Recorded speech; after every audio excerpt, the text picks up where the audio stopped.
విశాఖ శారదాపీఠం అయితే ఎన్నికలు వస్తున్న ప్రతిసారి జగన్కి ఎందుకు గుర్తొస్తుంది?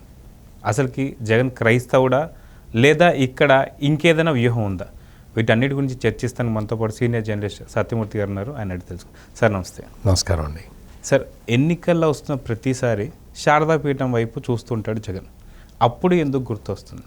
అయితే తన చెల్లి మొన్న మధ్య చెప్పింది తన క్రైస్తవుడు అయి ఉండి కూడా ఇలా అని. అసలు క్రైస్తవుడా కాదా? అసలు ఇది ఇంకేమైనా వ్యూహమా? ఇది చూస్తుంటే మీరు అన్నది కరెక్ట్ అనిపిస్తుంది. విశాఖ శారదాపీఠం అధిపతి స్వరూపానందేంద్ర సరస్వతి ఆయనకిను జగన్మోహన్ రెడ్డికి చాలా అవినాభావ సంబంధం ఉంది. అంతకు ముందు ఎలక్షన్లలో కూడా ఈయన అంటే జగన్మోహన్ రెడ్డి క్రైస్తవుడు అనే విషయం అందరికీ తెలుసు. ఆయన మతం మారినట్టు అంటే హిందూగా మారిపోయినట్టు ఈ స్వరూపానందేంద్ర సరస్వతి ఆయన జగన్మోహన్ రెడ్డిని నదిలో స్నానం చేయించి ఆయనకి మతం మార్చినట్టుగా ఒక కలర్ ఇచ్చారు, పిక్చర్స్ రిలీజ్ చేశారు.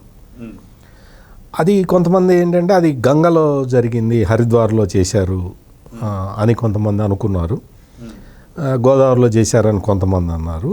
ఎక్కడ చేశారో తెలియదు కానీ జగన్మోహన్ రెడ్డిని అది పుణ్యస్నానం చేయించి పసుపు బట్టలు కట్టించి ఆయన మతం మారినట్టుగా కలర్ ఇచ్చారు ఈయన స్వరూపానందేంద్ర సరస్వతి. ఇచ్చిన తర్వాత చాలామంది అంతకు ముందు ఎలక్షన్లో ఏం జరిగింది అంటే జగన్మోహన్ రెడ్డి తల్లి విజయలక్ష్మి బైబుల్ పట్టుకొని ప్రచారానికి వెళ్ళింది. ఆ ఎలక్షన్లలో ఆమె ఓడిపోయింది. అంటే బైబుల్ పట్టుకొని ప్రచారానికి వెళ్ళటం వల్ల చాలా ఓట్లు రాలేదు అనేది ఫీడ్బ్యాక్ వచ్చినట్టుంది వాళ్ళకి. ఓకే. దాంతో ఈ విశాఖ శారదాపీఠం ఆయన స్వరూపానందేంద్ర సరస్వతి ఆయన మరి ఈ ఐడియా ఇచ్చినట్టున్నారు. జగన్ హిందూయిజంలోకి కన్వర్ట్ అయినట్టుగా కొన్ని పిక్చర్స్ రిలీజ్ చేశారు. ఆ తర్వాత గెలిచాడు అనమాట జగన్. ఇదైంది. ఆ తర్వాత కూడా ఏంటి అంటే విశాఖ శారదాపీఠం అధిపతి ఆయన స్వరూపానందేంద్ర సరస్వతి ఆయన ఆశీస్సులతోటే అంటే ఆయన ప్రత్యేకత ఏంటంటే రాజశ్యామల యాగం అని చేస్తాడనమాట. అది చేయిస్తే మళ్ళీ ముఖ్యమంత్రి అవుతాడని ఏదో ఆయన నమ్మకం కలిగించాడు. జగన్మోహన్ రెడ్డి కూడా దాన్ని నమ్మినట్టున్నాడు బాగా. సో ఆ రాజశ్యామల యాగం చేయించడం ఇటువంటి కార్యక్రమాలు చేసిన తర్వాత జగన్ అధికారంలోకి వచ్చాడు. ఇది జరిగింది బ్రీఫ్గా. ఆ తర్వాత ఏమైంది అంటే ఈ శారదాపీఠానికి అసలు విశేషమైన ప్రాధాన్యత వచ్చేసింది. ఓకే. ఐఏఎస్లు, ఐపీఎస్లు, ఎమ్మెల్యేలు, ఎంపీలు అందరూ క్యూ కట్టారు. ఆయన దగ్గరికి వెళ్ళి ఆయన ఆశీస్సులు తీసుకుంటే మంత్రి పదవి వస్తుందని అప్పట్లో అనుకున్నారు. చాలామంది వెళ్ళొచ్చారు. ఐఏఎస్లు, ఐపీఎస్లు కూడా ఈ స్వామి చెబితే మంచి పోస్టింగులు వస్తాయని ఆయనకి దండం పెట్టుకొని వచ్చారు. అట్లా కొంతమందికి పోస్టింగులు కూడా వచ్చినాయి. ఆ తర్వాత సింహాచలంలో చందనోత్సవం జరిగే సమయంలో స్వరూపానందేంద్ర సరస్వతికి ఆయనకి ఏదో అసౌకర్యం కలిగింది. ఓకే. కలిగినప్పుడు ఇదేం ప్రభుత్వం, ఇది అసలు ఏర్పాట్లే చేయలేదు, ఇట్లా చేస్తారా, అసలు ఇది హిందూ రాజ్యమేనా, అది ఇది ఏదో చాలా పరుషంగా మాట్లాడాడు. మాట్లాడిన తర్వాత సోషల్ మీడియాలో బాగా ట్రోలింగ్ అయింది. జగన్మోహన్ రెడ్డి ప్రభుత్వం మీద స్వరూపానందేంద్ర చాలా వ్యతిరేకంగా మాట్లాడాడు అని చెప్పి సోషల్ మీడియాలో బాగా ట్రోలింగ్ అయింది. అయ్యేసరికి వెంటనే ఆ నెక్స్ట్ డేనే లేదు అసలు జగన్ గారు అద్భుతమైన ముఖ్యమంత్రి, నేనన్నది ఆయన్ని గురించి కాదు, ఆ సింహాచలంలో అసలు అద్భుతమైన ఏర్పాట్లు చేశాడు జగన్మోహన్ రెడ్డి అని తను చేసిన వ్యాఖ్యల్ని మళ్ళీ తిప్పుకున్నాడు. చాలా తిప్పుకొని చేశాడు.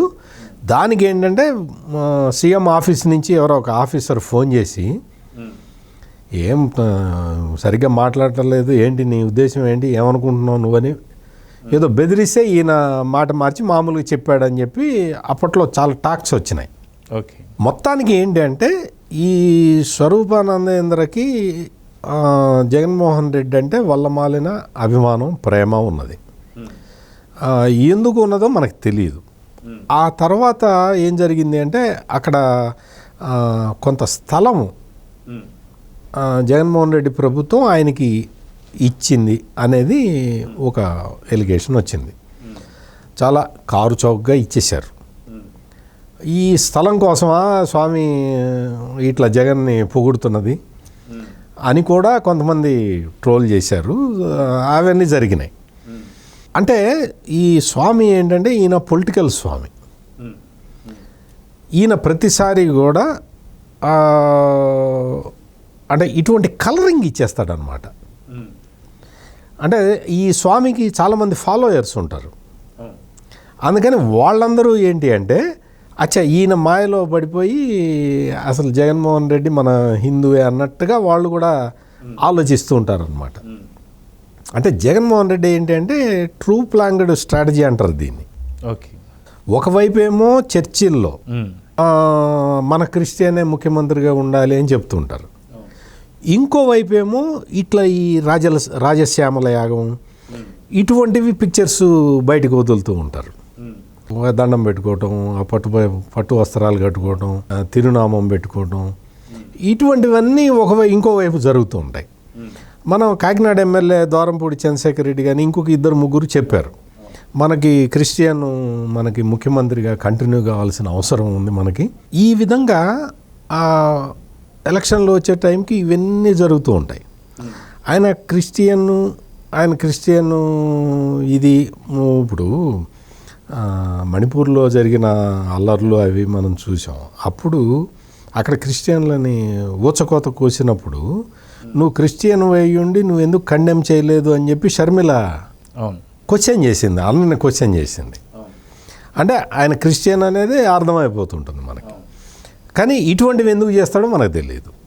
ఇవన్నీ కూడా ఈ పట్టు వస్త్రాలు పెట్టడం అవన్నీ తిరుమల తిరుపతి దేవస్థానంకి అంటే వెంకటేశ్వర స్వామికి పట్టు వస్త్రాలు ఇవ్వటానికి వెళ్ళాలి అంటే సతీ సమేతంగా వెళ్ళాలి. ఎక్కడ భారతిరెడ్డి తిరుమల ఎప్పుడు రాలేదు. మొన్న పండక్కి ఒక తిరుపతి సెట్టింగ్ని తాడేపల్లి క్యాంప్ ఆఫీసులోనే వేయించుకున్నాడు. 3 కోట్ల రూపాయలు పెట్టి. అదొక పెద్ద కాంట్రవర్సీ అయింది. అంటే ఈ విధంగా అంటే ఇటు క్రైస్తవుల ఓట్లు కావాలి, ఇటు హిందువుల ఓట్లు కావాలి అన్న ఇదిగా జరుగుతున్నది. దానికి ఈ విశాఖ శారదాపీఠం ఆయన జగన్మోహన్ రెడ్డికి బాగా సహాయం చేస్తూ ఉన్నాడు. జగన్మోహన్ రెడ్డికి ఆయన సహాయం చేస్తున్న విషయాన్ని ఆయన భక్తులు కూడా చాలామంది ప్రచారం చేస్తూ ఉంటారు. ఈ శారదాపీఠానికి సంబంధించి చాలామంది ఉన్నారు. శారదాపీఠం దగ్గరికి వెళ్ళి ఆయనకి దండం పెట్టుకుంటే ఆయన ఫోన్ చేస్తే చాలామందికి పదవులు కూడా వచ్చినాయి. నిన్నగాక మొన్న ఒక ఆయనకి నామినేటెడ్ పోస్ట్ కూడా ఇచ్చారు. ఓకే. అందుకని విశాఖ శారదాపీఠం అంటే అదొక అధికార పీఠం. అధికార పీఠంలో అక్కడికి వెళ్ళి ఈ స్వామికి దండం పెడితే చాలు, మీకు ఏదన్నా పని కావాలంటే జగన్మోహన్ రెడ్డి ప్రభుత్వంలో అయిపోతుంది. అయితే ఇక్కడ హిందూ ఒక క్రిస్టియన్ అంటే ముస్లిమ్స్ ఓటు తక్కువ ఉందని చెప్పి దర్గాకి వెళ్ళలేకపోతున్నారు, అంతే అనుకోవచ్చా? అంటే అది కూడా వెళ్తుంటాడు, కడప దర్గాకి చాదర్లు ఇవ్వటం అవి కూడా చేస్తుంటాడు. ఇక్కడ అంటే మనం గమనించాల్సింది ఏంటి అంటే ముఖ్యమంత్రి అనే వ్యక్తి అన్ని మతాలకి ఈక్వల్ ప్రాధాన్యత ఇవ్వాలి, అందులో ఎటువంటి సందేహం లేదు. కడప దర్గాకి వెళ్ళాలి, లేకపోతే ఎక్కడికైనా వెళ్ళొచ్చు, తిరుపతి వెళ్ళొచ్చు, ఎక్కడికైనా వెళ్ళొచ్చు. కానీ ఏంటి అంటే ఒక ఉద్దేశంతో అంటే ఎలక్షన్లు వస్తున్నాయి కాబట్టి మనం జనాన్ని ఒక భ్రమలోకి తీసుకెళ్దాము అన్న ఉద్దేశంతో చేయటమే ఇక్కడ మనం చర్చించుకోవాల్సిన విషయం తప్ప ముఖ్యమంత్రి వెళ్ళకూడదని కాదు. ఎక్కడికైనా వెళ్ళొచ్చు, ఏ మతస్థుడైనా ముఖ్యమంత్రి కావచ్చు. ముఖ్యమంత్రి అన్ని మతస్థుల అన్ని ప్రార్థనాలయాలకి వెళ్ళొచ్చు, తప్పు కూడా ఏమీ లేదు. కాకపోతే ఏంటంటే ఇక్కడ ఒక ఈ శారదాపీఠం అని అనుకుంటున్నాం కదా, ఈ శారదాపీఠంలో అదొక అధికార కేంద్రంగా మారిపోయి ఉన్నది. వాళ్ళు ఇప్పుడు సాధారణంగా ఏంటి అంటే ఇటువంటి పీఠాలన్నీ కూడా ఆధ్యాత్మికతని పెంపొందించటానికి వాళ్ళ మెయిన్ ప్రధానమైన ఉద్దేశం ఉంటుంది. రాజకీయాలు ప్రబోధించేది ఈ పీఠం ఎట్లా అవుతుంది? సో ఇది ఇక్కడే మనం అబ్జెక్షన్ చెప్తున్నది తప్ప ఎవరు ఎక్కడికైనా వెళ్ళొచ్చు.